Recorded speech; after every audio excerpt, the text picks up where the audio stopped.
Okay, guys, good. Welcome, everyone. Good to see you all. Everyone's doing well. Today, we have the weekly Torah portion we read.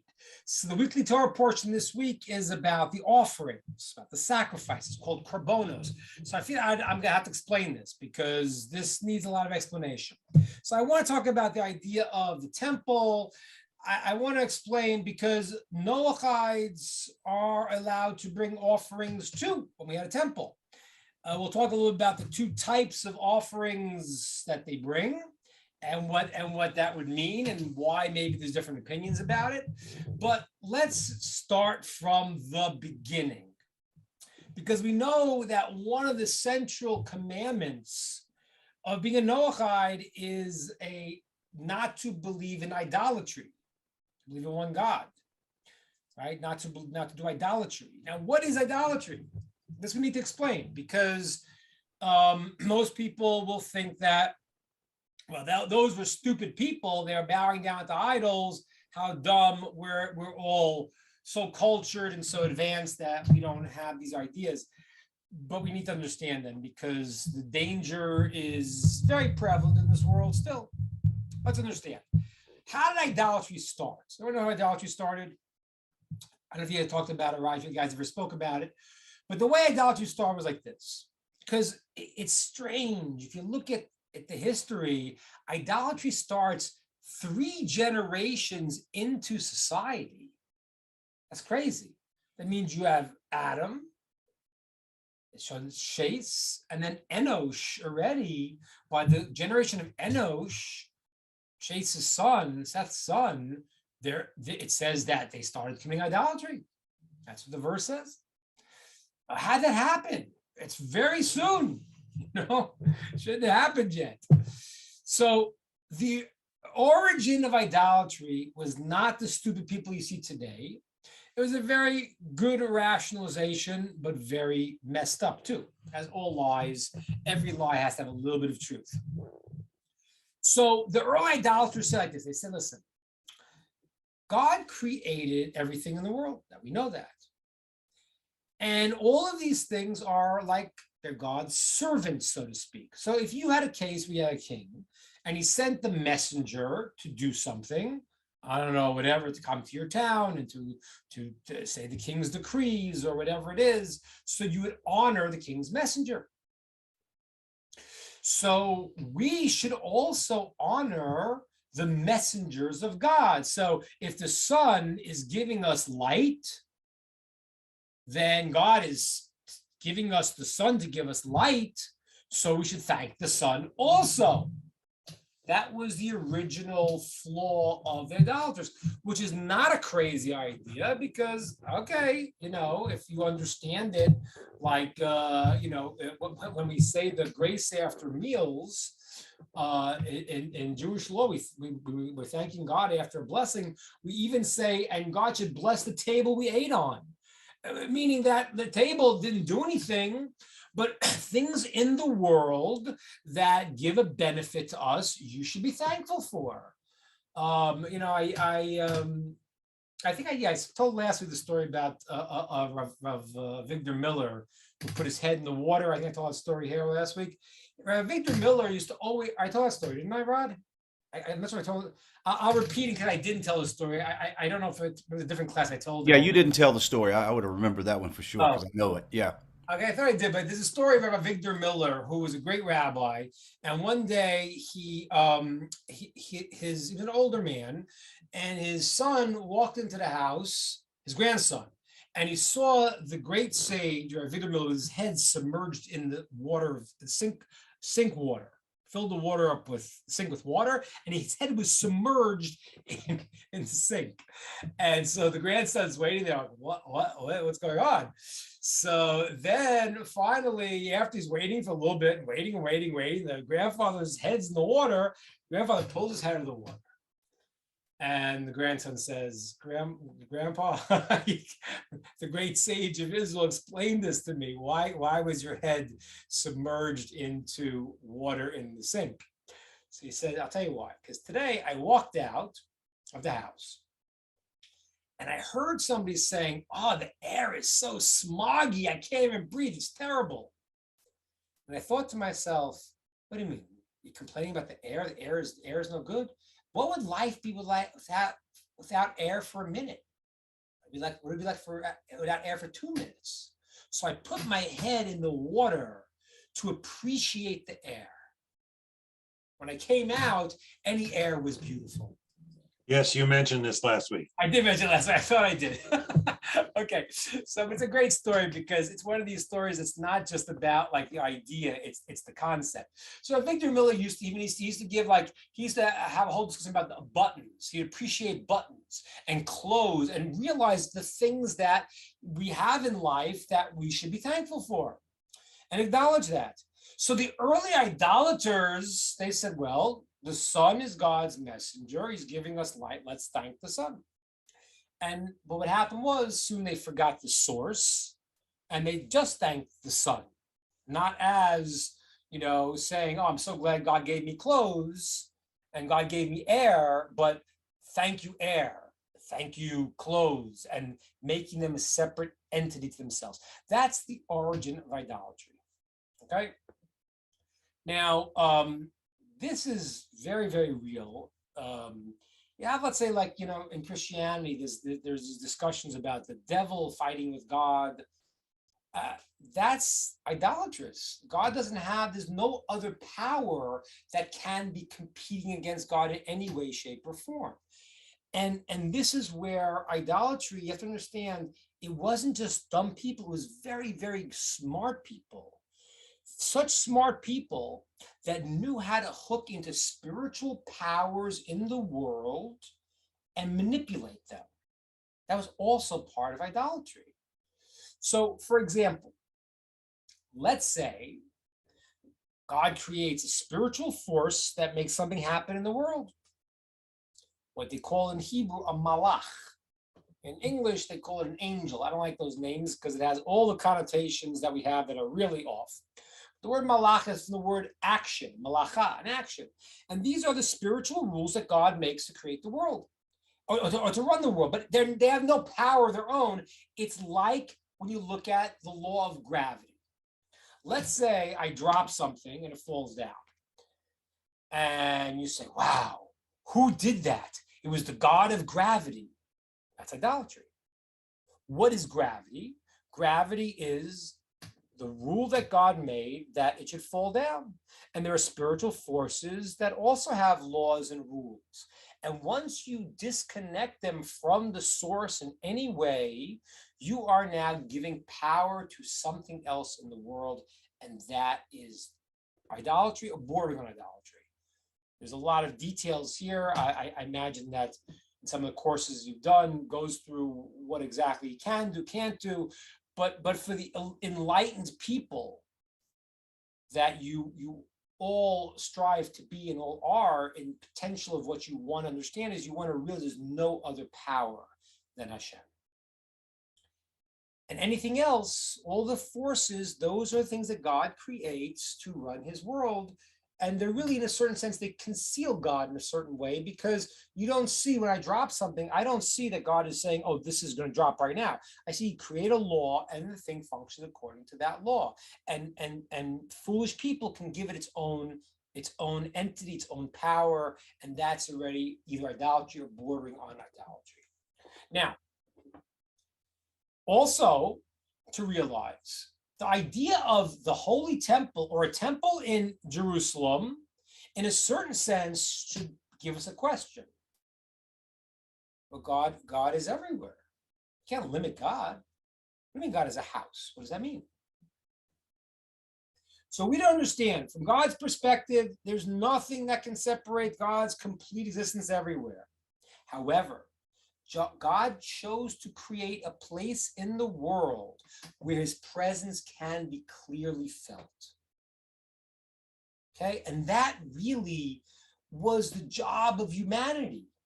In other words, as people became worse and worse in the beginning of time, God's presence was less and less felt. came along Abraham, Isaac, Jacob, and all the generations that brought God's presence down and can be experienced in the world. And that's what happened when we got the Torah and God's presence was felt in the tabernacle. And eventually, when we went to the land of Israel, was now in a set place called the Beit HaMikdash, the temple. Again, doesn't mean God's presence is not everywhere. It just means there's a place where you can feel it. It's going to be palpable. It will affect us. So much so that people, when they walked into the temple, they came out with divine inspiration. That's where you get your divine inspiration. Now, the temple that Solomon built, that Shlomo built, was for all people, as he says there. He says God should answer when anyone, Jewish, not Jewish, turn their hearts towards the place where God's presence is felt in a temple, and they pray God should answer their prayers. So much so that the Talmud says that if the nations of the world understood what the temple was doing for them, not only would they have not destroyed the temple, they would have had guards guarding it 24/7. I don't know if you guys realize it's an amazing thing. When King Solomon built the temple, there were no natural catastrophes in the entire world that whole time. There was no famine. So, you can blame it on global warming. It's this, it's that. Okay, everyone has everything to blame it on other than maybe the way we're acting or any other things. That's not obviously a possibility in the minds of modern man. No. It's only something else. So it's nothing to do with anything we do, how we act now. But that's the foolishness of people. And of course, the reason why they have a leg to stand on is because there are foolish people who say, oh, I know why this happened because you did this, you did that. Unless you're a prophet, you don't know why a particular thing happened. There are many, many reasons. However, when the temple stood, the whole world had gained from this incredible phenomenon, the reality that God wanted that his presence should be manifest in the world. Now, we had two temples.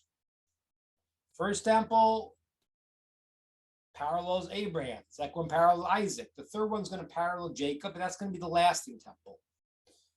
Two temples were both destroyed. The third temple, when it will be built, will never be destroyed. That will last forever. That will move the world into the different levels of what this world will go to and what it'll be. Now, when that happens, a person's going to want to bring offerings, like in the which I said to you before. A Noahide has to be careful for the, not to attribute any power to anything else. And when the temple is built, the Noahide who wants to send offerings to the temple, it will be accepted. It will be brought up in Jerusalem. Great, amazing. But now I got to explain what is this idea of an offering. In English, what do we call it? We call it sacrifices. Now, that's a very dangerous terminology. What am I sacrificing exactly? What does that mean? Sacrifice. I'm giving up of something I need, and now I don't really want to do it. Kind of sacrifice means like I kind of don't want to do it, but I got to do it, which is counter the most basic rule of a sacrifice. Means it has to come from your deepest will. That's what a sacrifice means. It has to come from your. So when we say in English the word sacrifice, it almost has a mistaken connotation from the very beginning. This is something I don't want to do, but I got to do. That's not accepted sacrifice. It's got to be that this is what you want to do. So sacrifice may be a very bad translation. As a matter of fact, it is. It's the wrong translation. The word korban is the word karev, to get close, to bring me close. That's what it's about. A korban brings me close. It's to bring me in a connection to God.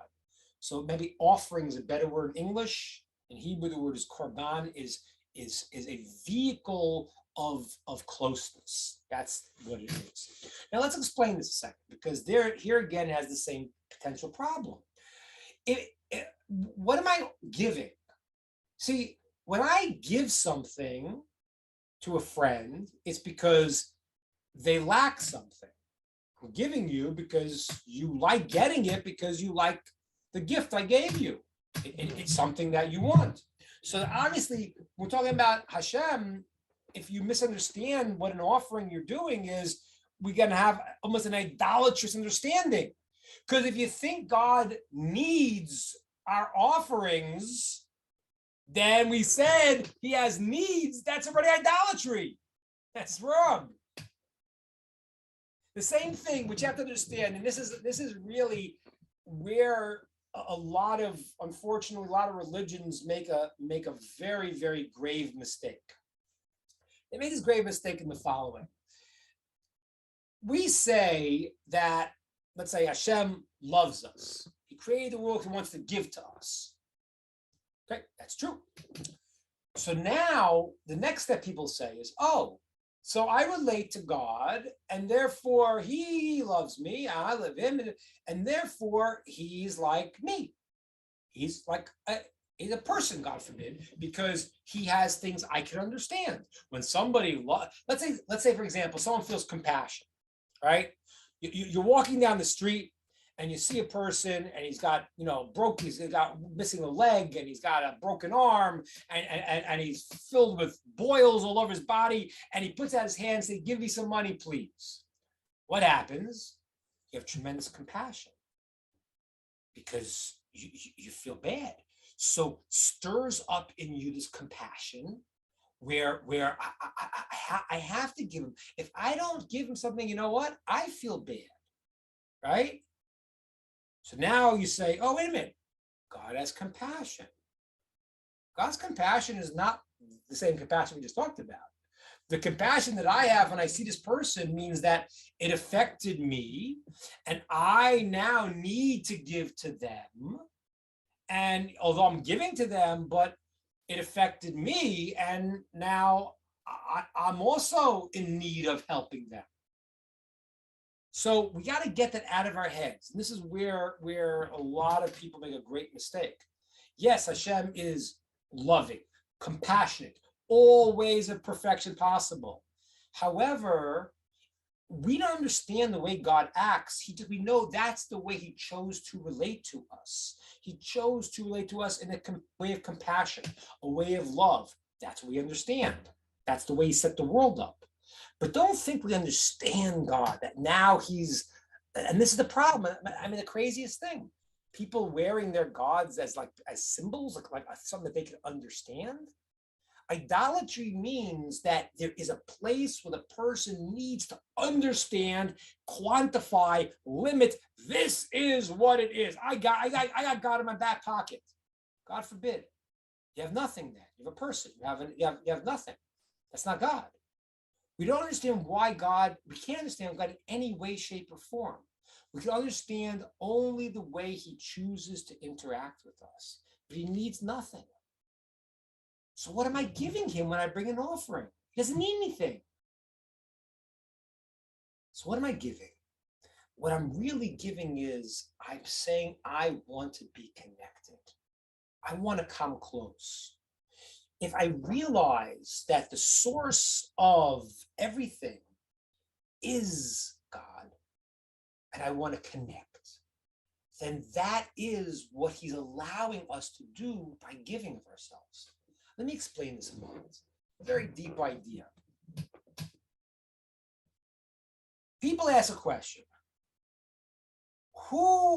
There's different phrases. One phrase is, birds of a feather flock together. And another phrase says, opposites attract. Well, which one's right? Which one's right? I mean, they're completely in contradiction. Which one is true? Which one's right? So you have to understand like this. If I'm like, it's a hot day and I've been running and I'm really hot, I want to drink what? A hot cup of tea? No. I want cold drink. If I'm cold, I want a hot drink. Why? Because I'm looking for a completion. There's a completion that a person has. Okay, if I'm hot, I need the cold to complete. When, let's say, a couple get together, so on one hand, the male female, it's better when they have similarities because they understand the world they're each coming from. But the idea of a couple is to become one. And becoming one means that they're completing each other. So the male female, which are two opposite components, they fulfill each other. So yes, on one hand, you're talking to somebody, a friend, who's not completing you, but what happens is that they are like you, so you get along with them. Birds of a feather flock together. But when you're looking for completion, you need to have the part that's fulfilling you.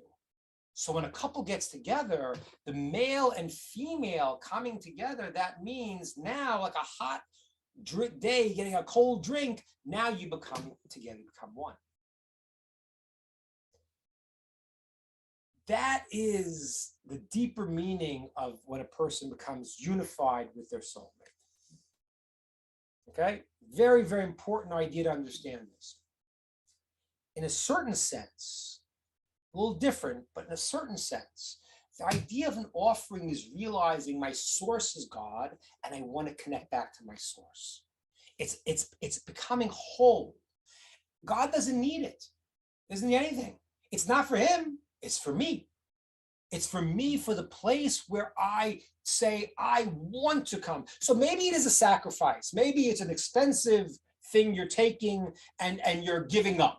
Let's say, for example, in life, you have something that, is enticing to you. It's going to be a lot of money, but it's the wrong thing to do.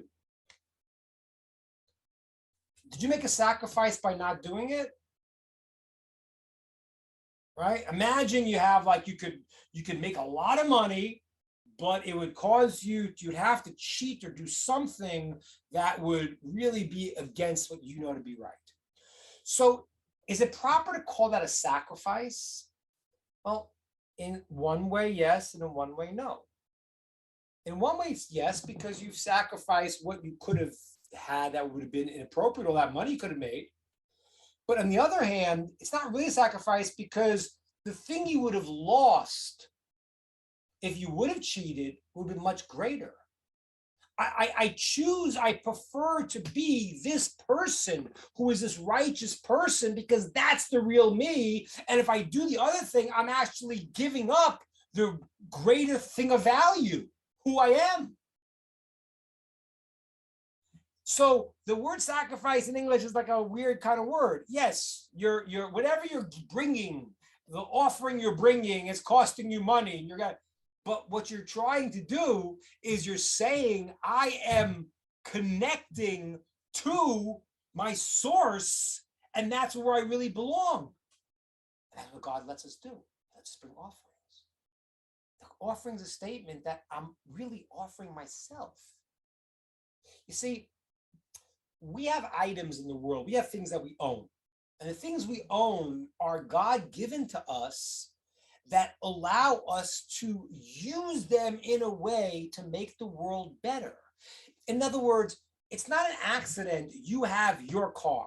There was a rabbi in Israel. He used to call the car the mitzvah mobile, the mobile to go and do mitzvahs. And he used to tell people, listen, in Israel, when I used to live in Israel, and when I lived in Israel, even today, not everyone has cars. In America, you don't have a car. What do you mean have a car? How do you function? In Israel, a lot of people don't have cars. So what would happen? You have a car. You bought your car. It's like, great. I remember when I first bought my first car in Israel. I lived in Israel 5 years. I didn't have a car. I bought a car. Now, all of a sudden, you're driving around and you start seeing people. This guy needs a ride. This guy needs to go here. I can help you. All of a sudden, I have this item that I can change the world with, which is connected to me. It's mine. It's not mine it's mine. I can do what I want with it. It's mine that now it's an extension of me. And I could use it like I use myself to do things that are good. So bringing an offering is really bringing me. I want to connect. I want to come close. I realize that that's my source. That's what I'm doing. Now, Noachites, it said, could bring two kinds of offerings. This is very fascinating because many opinions, I think, say that Noachites bring what's called an Ola. An Ola is an offering that goes completely to God. There is an opinion that says that Noachites could bring shlomim too. Shlomim are offerings that were brought partially brought up, partially were eaten by the Kohanim, and partially were eaten by the people. And that's a much harder thing to do. It's much easier for us to go and to say, okay, I'm going to be completely giving to God. It's much harder for us to go into eat something and sort of think we're doing something religious and spiritual at the time. It's much harder. It's much, much harder. That's a very, very, I think that's why there's a discussion. Can that be done? But Jews have to do that. Jews have to basically make sure that their physical actions are also, even their pleasure they're taking is done in a way that moment it's a spiritual act. So since there are two opinions here, I think that it behooves you to kind of think about, can I do that? One part is to feel I want to give myself, and one part is to say, can I, in all of my actions, when I enjoy what I'm doing, can I do that in such a way that it's bringing me closer to God? Right? Sometimes when you do all the things for our own pleasure, we kind of lose perspective of God. I'm doing this is me, and the second level of the offering that's a shlomim is to be able to even to do that, to when I'm eating the food now, this food is from God. Wow, this quality is from God. This pleasure is from God, and having that connection there. That's why it's fascinating. There's two different opinions. I'm sharing them both with you because hopefully when the third temple is built, soon, especially as you see situations in life unfolding where all the things are playing out that may happen a lot sooner than people think. So you want to bring your offerings then.